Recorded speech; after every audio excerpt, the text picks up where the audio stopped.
Welcome back to Las Vegas. Now, the coronavirus pandemic is leaving many of us stressed out about getting sick or staying at home, but also about our finances. Kendall sits down with a financial expert to talk about how we can stretch a dollar during these trying times. So many people right now you're talking to, I imagine, who are living paycheck or have been living paycheck to paycheck are worried because the mortgage or the rent is due, bills are coming up. What do they do? Are there proactive ways to reach out to creditors and say, look, I'm in a bind? Of course, everyone is going to be in a bind. Everyone, business owners today, as of today that I'm speaking with, are closing up shop and laying off people. So because this is such a universal situation, I think the first thing is to remove the shame or the guilt or the self-judgment. That's the first thing, that you can ask for help, and I don't think anybody's judging anybody right now.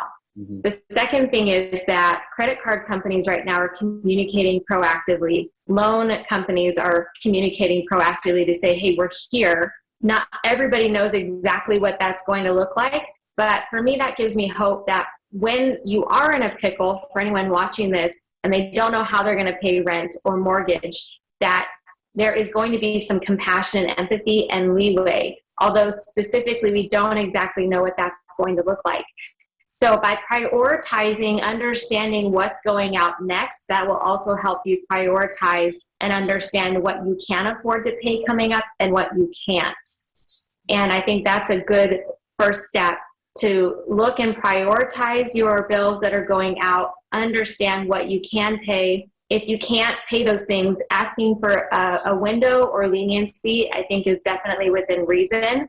And try as much as possible to stay off the phone. There are a lot of ways that you can ask for support. A lot of people are just saying at this point, hey, send us an email and let us know that you're being affected by this, and we'll try to work with you. When you work with your clients, do you take them through the exercise of going ahead and verbalizing worst case scenario, just so you can play it out and go, okay, what is the worst thing that could happen as a result of this financial distress? Yes, we do. We do, and that will bring up fears, which is where life coaching comes into practice, and also just being a really generous listener, that to really honestly look at what is the worst that can happen. Then that puts someone back into a conversation of, well, how do I handle that? What do I do? Instead of fearing it and letting the fear and anxiety take over, then we can shift to having a proactive plan and knowing where to ask for help. I think that that's a really valuable thing to do. No one wants to do it. It's really scary, but having an open, honest conversation will also actually just help you feel better at the end of the day. All right, Lisa, where can people get a hold of you and learn more? The easiest way right now is to go to lisachastain.com. I have a couple of programs right now that I'm offering at a very, very low price for anyone who does want help and support right now.